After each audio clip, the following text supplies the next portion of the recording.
كتاب جاءنا في دفتيه من الإعجاز ما امتدت قرون. كتاب الله لا تحريف فيه فلا يطغى على العقل الجنون.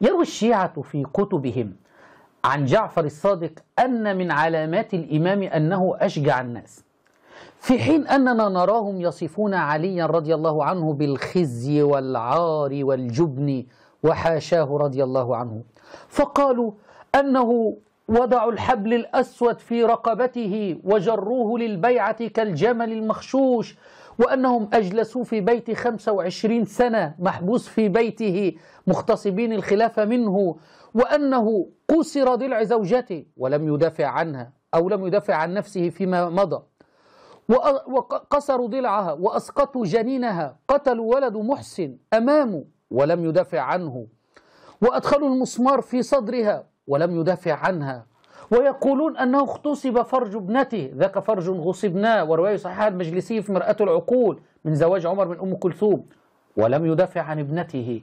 فأي خزي وعار تصفون به علي بن أبي طالب أيها الشيعة، ثم تزعمون أن من علامات الإمام أن يكون أشجع الناس. إلى عقلاء الشيعة. ها